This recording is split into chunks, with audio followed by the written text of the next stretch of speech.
शुद्ध कहो अस्पष्ट कहो, कहो न सुंदर झूठ, चाहे कोई खुश रहे चाहे जाए कोई रूठ। नमस्कार दोस्तों, मैं जय Singh Yadav son of knowledge में आपका स्वागत करता हूं। तो आपको आज बताने जाएंगे कि समाजीकरण यानी सोशलाइजेशन जिसकी इंग्लिश है, ये क्या होता है। समाजीकरण का प्रभाव कहाँ कहाँ पाया जाता है, इसका क्या आशय होता है, इसकी जो मूल परिभाषाएं जो परिभाषित किया मनोवैज्ञानिकों ने, इसके बारे में चर्चा करेंगे। तो देखते हैं समाजीकरण यानी कि सोशलाइजेशन ये क्या होता है। समाजीकरण में देखते हैं जब बालक यानी कि जब बच्चा पैदा होता है तो वह अनजान रहता है, या ये जो समाजीकरण की जो प्रक्रिया होती है वह मतलब जब बालक पैदा होता है तो उसके मरने तक यानी जीवन पर्यंत तक यह चलने वाली क्रिया होती है। तो जो भी समाजीकरण में देखते हैं कि बालक जब पैदा होता है तो धीरे धीरे वह जिसकी जो आयु के साथ साथ उसका शारीरिक एवं मानसिक जो विकास होता है वो बढ़ता जाता है। तो इससे समाजीकरण में देखते हैं कि बच्चा जब पैदा होता है तो वहाँ अनभिज्ञ होता है, समाज से परा होता है, ना ही वह सामाजिक प्राणी होता है और ना ही गैर सामाजिक प्राणी होता है। ऐसे में आप क्या कह सकते हैं, अब वही बालक जो कुछ नहीं जानता है समाज के बारे में, आगे चल कर के वही बालक क्यों इतना आक्रामक हो जाता है, क्यों इतना वाचाल हो जाता है, क्यों इतना घमंडी हो जाता है, क्यों इतना अंतर्मुखी और बहिर्मुखी हो जाता है।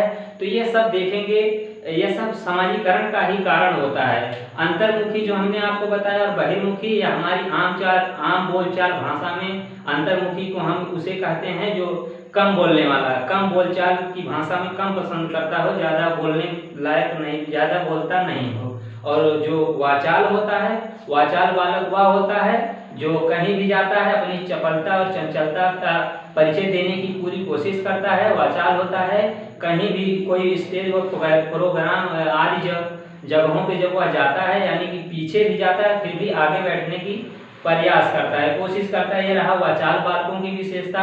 अंतर्मुखी और आक्रामक को आप समझ ही रहे हैं, जो काफी झगड़ालू हो जा रहे हैं, ये सब समाजीकरण की ही देन है या समाजीकरण की ही प्रक्रिया है। तो ऐसा क्यों हो जाता है, यह समाजीकरण से ही होता है। तो अर्थात इस समाजीकरण को कुल मिला जुला कर हम कह सकते हैं कि सीखने की प्रक्रिया को समाजीकरण कहा जाता है। यानी सीखा कैसे जाता है, समाजीकरण समाज में रहकर ही हम सीखते हैं, तो वही हमारा समाजीकरण होता है। क्योंकि बच्चा ये जो बालक जो होता है आपके यहाँ, यानी जो हम सब बचपना में थे तो हम लोग तो किसी से कोई भेदभाव नहीं करते थे। जो भी कोई आता था यानी जो कोई किसी भी जाति का किसी भी धर्म का था, जो रहता था हमारे साथ रहता था, तो उससे हम प्रेम व्यवहार से मिलते जुलते थे। तो लेकिन क्यों अब एक दूसरे से हम जलने का प्रयास यानी जलते हैं, ऐसा बच्चों में यानी कि विशेष गुण दिखाई पड़ते हैं। तो ये सब सीखा जाता है, उनको सिखाया जाता है कि फला धर्म यानी कि जो आपके धर्म के विरोधी हैं वे लोग आपसे बुरे होते हैं। कुछ इस कदर समझाया जाता है कि उनको, तब वह नफरत में बदल जाती है, तो भाईचारा वहाँ पर खत्म हो जाता है। तो इनका समाजीकरण में बहुत ही प्रतिकूल प्रभाव पड़ने लगता है।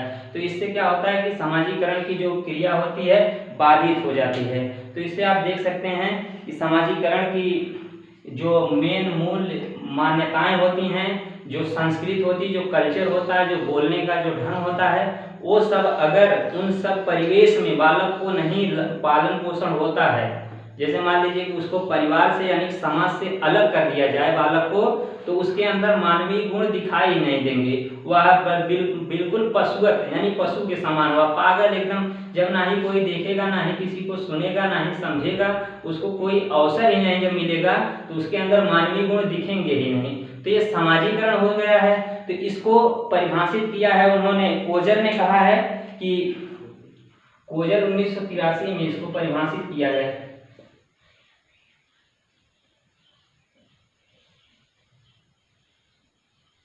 कोजर 1983 में इन्होंने कहा है कि समाजीकरण वह प्रक्रिया है जिसके द्वारा लोग समाज में अपनी भूमिका की दृष्टि से उचित व्यवहार तथा अभिवृत्तियां सीखते हैं।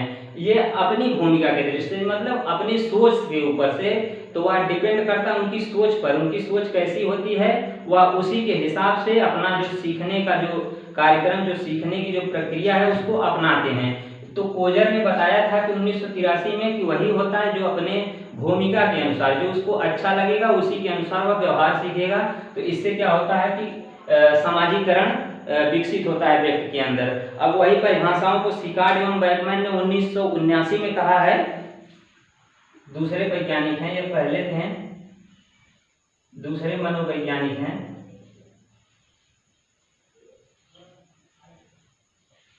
सिकार्ड एवं बेकमैन।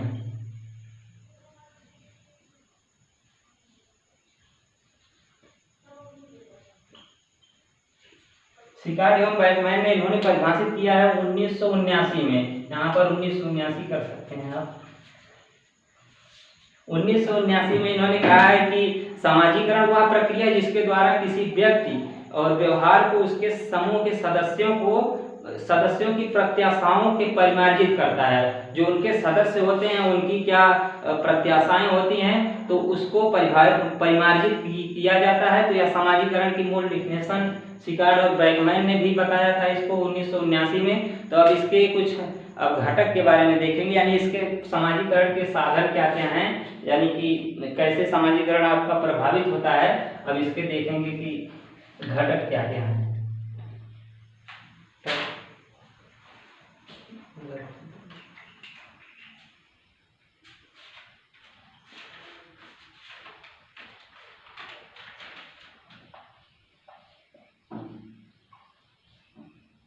सामाजिकरण के घटक क्या होता है। सामाजिकरण के घटक यानी कि कैसे यह प्रभावित होती है, इसको हम कह सकते हैं कारक, यानी वह कौन सा कारक होता है जो हमारे सामाजिकरण को प्रभावित कर रहा है। तो सामाजिकरण को प्रभावित करने का कारक जो होता है वह पहला है फैमिली, आपकी जो परिवार होता है। तो इसमें घटक में देखेंगे, पहला है परिवार।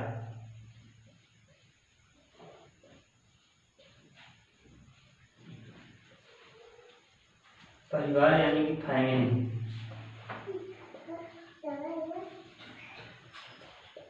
क्या फैमिली से हमारा जो सामाजिकरण है या प्रभावित होता है? बिल्कुल यह सही है कि जो परिवार में जो जैसी मान्यताएं, जैसी उनकी परिवार की सोच होगी, जैसा उनका बोलने चलने का जो ढंग होगा, परिवार के लोग, जैसे माता पिता को प्रारंभिक पाठशाला कहा गया। इसको मनोवैज्ञानिकों ने इसको परिभाषित किया कि जैसे बालक का जब जन्म होता है तो उसकी प्रथम पाठशाला जो होती है उनके माता पिता होते हैं। तो ये सब परिवार की घटनाएं जो घटती हैं तो वे परिवार के घटक होते हैं। जैसे परिवार में आपने देखा कि बालक के माता पिता जो होते हैं वह प्राथमिक पाठशाला होती है। तो परिवार के घटक में कुछ कैसी घटनाएं घटती हैं जो आप उसकी हेडिंग के बारे में देखेंगे। इसमें कुछ भाग हैं, परिवार में भी कुछ भाग हैं। जैसे देखिए, ये पहला भाग है कि वर्ग भिन्नता क्या होती है।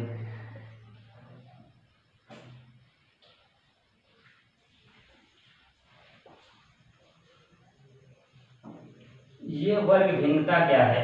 वर्ग भिन्नता ऐसी होती है कि जब ये परिवार की आर्थिक स्थिति से लीजिए, परिवार में दो किस्म के कुछ मनोवैज्ञानिकों ने देखा कि निम्न स्तर वाले बच्चों के माता पिता और एक मध्यम स्तर के बच्चों के माता पिता जो थे, उन्होंने कुछ ऐसा देखा कि दोनों की जो राय थी, दोनों का जो विचार था, उच्च स्तर वाले परिवार के माता पिता जो थे बच्चों के और निम्न स्तर के परिवार वाले की जो माता पिता थे, उन लोगों के विचार यही था कि हमारा बच्चा अपने से बड़ों के प्रति सहयोग की भावना, यानी कि उसको उनकी बातों को माने, अपने से बड़ों का आदर करे, ये सब करे। लेकिन उन दोनों के बीच में कुछ डिफरेंट यह पाया गया कि उनमें कुछ परिवर्तन क्या दिखाई दिया कि जो निम्न स्तर के थे वे तो कहे थे कि हमारे बच्चे जो हैं ये हमारे बच्चे जो बड़े हैं आपसे, यानी कि जो अपने से बड़ों का वह सम्मान करेंगे।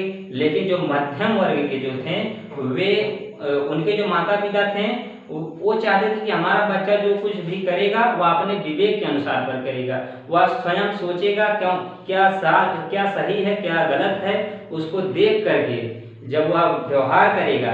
ऐसा नहीं है कि बड़ा है तो आपको अच्छी सलाह देगा, तो इससे आप अपने विवेक से खुद सोचेंगे कि बड़ा हमें क्या कह रहा है, यानी कि उसे जो कार्य हमें करने के लिए कह रहा है क्या वह ठीक है या गलत है।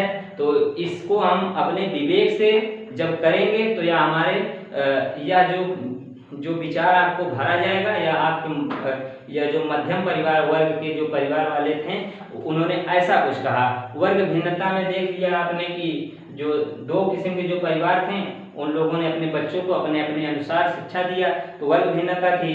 अब दूसरा है पारिवारिक अंतरक्रिया।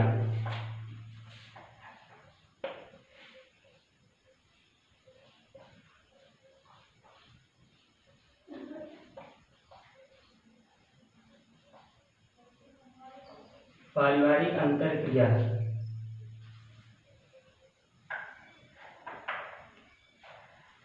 पारिवारिक अंतरक्रिया या कैसे डिपेंड करती, कैसे निर्भर करती है बालक के समाजीकरण पर। यह देखिए पारिवारिक जो अंतरक्रिया होती है, यानी बच्चे को जब परिवार में प्यार दुलार यानी स्नेह मिलता रहता है तो बच्चे का जो व्यक्तित्व होता है, जो उसका विकास होता है, उसका जो समाजीकरण होता है वह अधिक लाभदायक होता है। यानी कि वह बच्चा जब प्रेम दया आदि जब पाएगा अपने परिवार से, अच्छी प्रोत्साहन उसको मिलेगा, तो वह आगे चल करके इसके जो इसका विकास होता है, समाजीकरण जो इसकी प्रक्रिया जो होती है तो वह अनुकूल साबित होती है। और जिस बच्चे को आप स्नेह यानी प्यार ममता की जगह उसको यानी को दंड दिया जाता है, यानी वो ऐसी व्यवस्था नहीं की जाती है, तो उससे वो आगे चल करके खतरनाक साबित होता है, उसके जीवन पर खतरनाक प्रभाव पड़ता है। इससे आप देख सकते हैं कि पारिवारिक अंतरक्रिया में स्नेह प्यार दुलार ममता जो मिलती रहती है तो उससे बच्चे अच्छे बनते रहते हैं। वो समझते हैं कि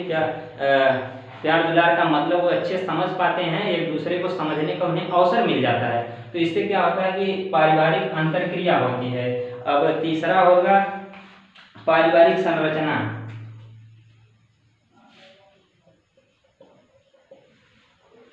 तीसरा है पारिवारिक संरचना।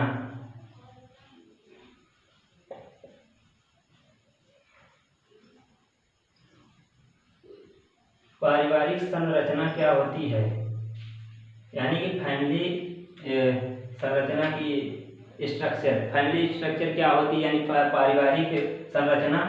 तो पारिवारिक संरचना में आप देखते हैं परिवार की बनावट, आप यूँ कह सकते हैं परिवार का बनावट कैसा है, बच्चों पर उसका असर भी पड़ता है, उनके समाजीकरण को प्रभावित यह भी करता है कि परिवार का बनावट कैसा है। बड़ा परिवार और छोटा परिवार को हम लेंगे पारिवारिक संरचना में, देखते हैं कि जो छोटे परिवार का जो बच्चा होता है वह समाज के अच्छे गुणों को अधिक जल्दी सीख जाता है, क्योंकि उन्हें सीखने का अवसर मिलता है। वह अपने माता पिता से अच्छे गुणों का निर्धारण कर लेते हैं और सीख लेते हैं, उन्हें अच्छी सब चीज़ों में उन्हें मतलब हर एक क्षेत्र में उनको बाहर जाने का उनको रास्ता दिखाया जाता है, कैसे रहा जाता है समाज में, और वे फ्री टाइम रहते हैं। छोटे परिवार वाले जो होते हैं वह फ्री टाइम ज़्यादा करते हैं, और ऐसे में देखते हैं कि जो बड़े परिवार वाले होते हैं उनके अंदर ये सब गुण थोड़ा देरी से आता है, क्योंकि उनका दायरा बड़ा होता है, पारिवारिक स्तर जो होता है ऊंचा रहता है, इधर उधर की बातें परिवार में जो होती हैं तो वह देर से उनको समझ में आती है। तो यह है पारिवारिक संरचना, यानी परिवार की बनावट कैसी होती है, परिवार की बनावट भी उसको प्रभावित करती है। और यदि देखा जाए इसके अंतर्गत चौथी है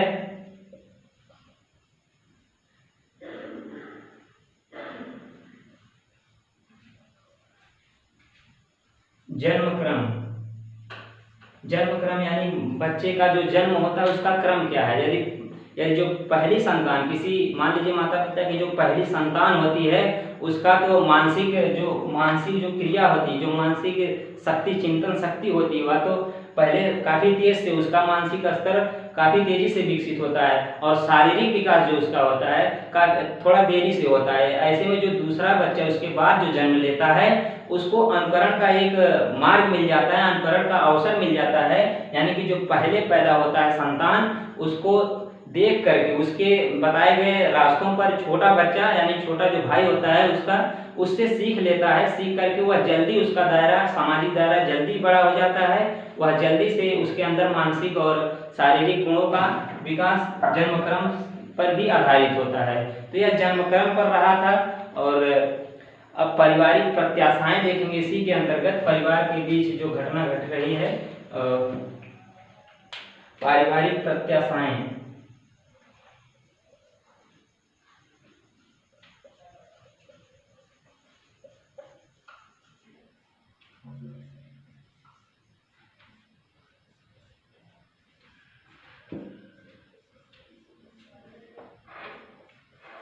पारिवारिक प्रत्याशाएं क्या होती है? बालक कुछ ऐसे समाज में कार्य करता है जिससे उनके माता पिता की प्रत्याशाएं जुड़ी रहती। प्रत्याशाएं मतलब मान मर्यादा जो होता है उनका, कि ऐसा हम कार्य करें जिससे हमारे माता पिता का नाम खराब ना हो, बल्कि हम ऐसा कार्य करें जिससे हमारे माता पिता का जो नाम हो वह ऊंचा हो, यानी कि उनको गौरव मिले। और तो ये रहा पारिवारिक प्रत्याशाएं जो जुड़ी रहती हैं। तो यह भी जरूरी होता है, परिवार की मान सम्मान को बचाए रखने के लिए बालक कुछ सीखने का प्रयास करता है। वह अपने परिवार की मान मर्यादाओं को बचाने की कोशिश करता है।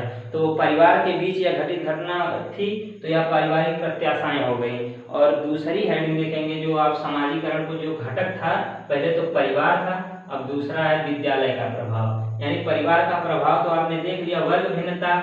एक अमीर ज्यादा मध्यम अमीर था तो उसका दिमाग देखा आपने, वो कैसे सिखाया अपने बच्चों को, और जो एकदम निचले स्तर का था वो क्या क्या बताया। और पारिवारिक अंतरक्रिया और पारिवारिक संरचना, जन्मक्रम, पारिवारिक प्रत्याशाएं भी समाप्त होती हैं। अब देखते हैं कि दूसरा जो समाजीकरण के घटक हैं वे क्या हैं। यानी कि विद्यालय का प्रभाव कैसे बच्चे के ऊपर पड़ता है, ये भी देखते हैं। विद्यालय का प्रभाव दूसरा है।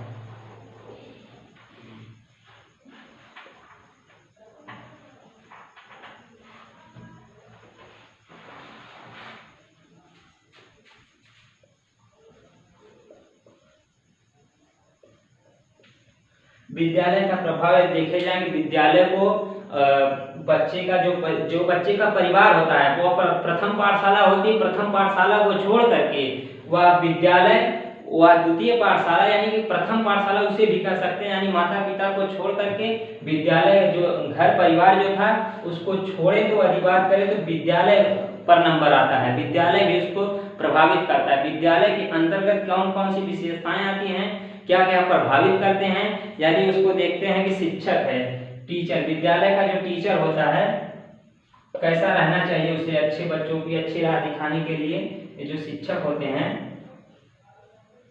शिक्षक भी प्रभावित करता है।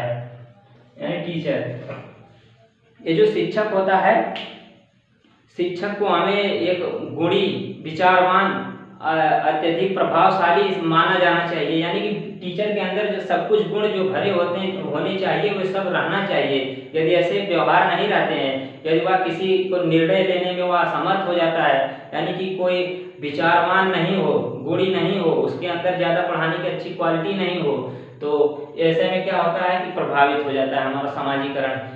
जो बच्चे सीखते हैं, क्योंकि बच्चे भी शिक्षक से ही कुछ सीखते हैं, जब शिक्षक ही नहीं लायक रहेगा तो बच्चों के ऊपर इसका दुष्प्रभाव यानी कुपरिणाम भी पड़ सकता है, बच्चे बिगड़ भी सकते हैं। यानी कि टीचर को चाहिए कि उसे एक निश्चित नियम कानून सिखा करके, यानी कि अच्छा शासन दे करके, यानी उसको मार पीट ना करके, मारने पीटने की बजाय उसे प्रेम से समझाएं और समझा बुझा कर पढ़ाएं। तो यह सब टीचर के ऊपर निर्भर करता है। शिक्षक यानी विद्यालय का प्रभाव में शिक्षक का विशेष महत्व होता है, या माता पिता के बाद दूसरा स्थान इन्हीं को मिलता है, टीचर को। तो अब इनके पाठ्यक्रम क्या हैं, विद्यालय के प्रभाव में शिक्षक हुआ, दूसरा है पाठ्यक्रम।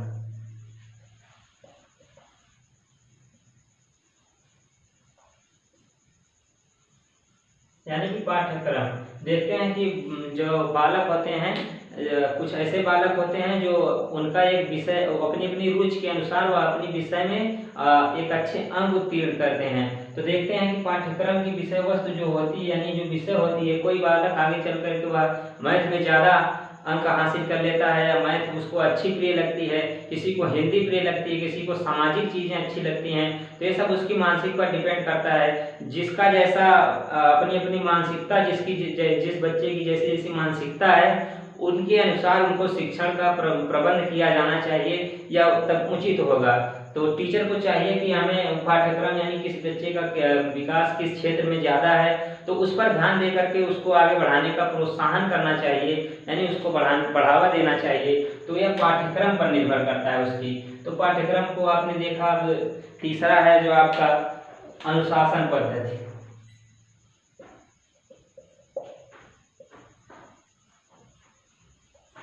तीसरा है अनुशासन।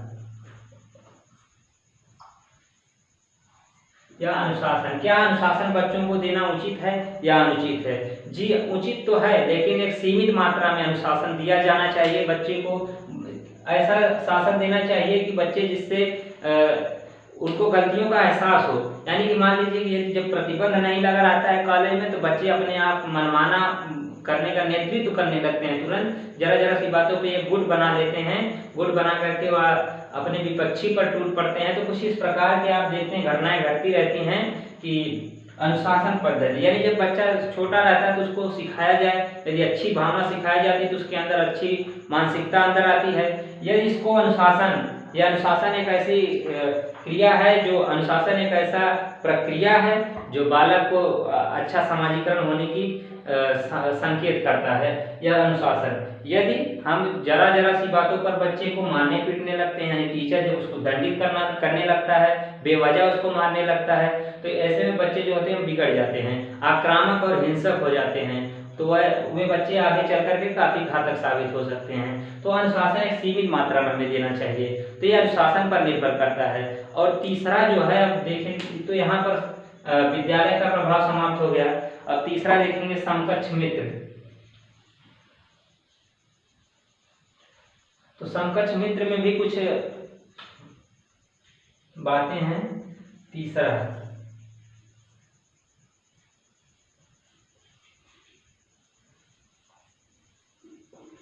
समकक्ष मित्र,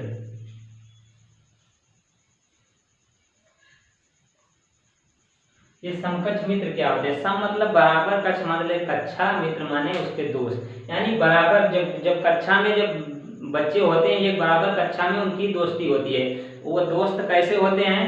अनेक समुदाय, अनेक जाति, अनेक धर्म, अनेक लिंग, अनेक वेशभूषा वाले जब बच्चे रहते हैं तो उनमें से अपना कोई पसंदीदा जो होता है उनका, तो उससे मित्रता करते हैं। यानी जो उसके विचार से समानता मिलती जुलती रहती हो उसके, यानी जब जहाँ या तो स्वाभाविक है जहाँ विचार एक दूसरे का परस्पर मिलता जुलता रहता है, तो इससे क्या होता है कि मित्रता स्थापित हो ही जाती है। तो बच्चे अनेक धर्म के लोगों के साथ जब मित्रता करते हैं तो उनमें कोई भेदभाव नहीं पाया जाता है। धीरे धीरे वह समाज में रहकर सीख जाता है कि फला धर्म के लोग ऐसे होते हैं, यानी कि कुछ ऐसे होते हैं। तो ऐसे में देखा जाता है उनके अंदर भी वैसी मानसिकता भर दी जाती है। तो बच्चे आगे चल करके एक दूसरे के प्रति जलन की क्रिया से, जलन की निगाहों से देखते रहते हैं। तो यह समकक्ष मित्र का प्रभाव होता है। यानी कि जो बच्चे कुछ ऐसी पर्सनल जो उनकी बातें होती हैं वह अपने माता पिता से जो नहीं कह पाते हैं, यह अवस्था तो खैर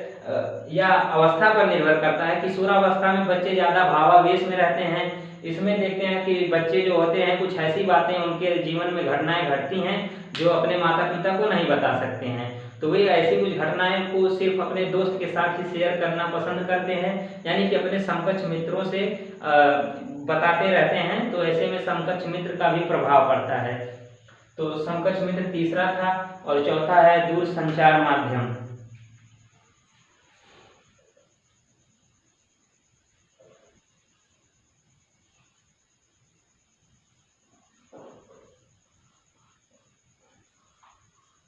दूरसंचार माध्यम,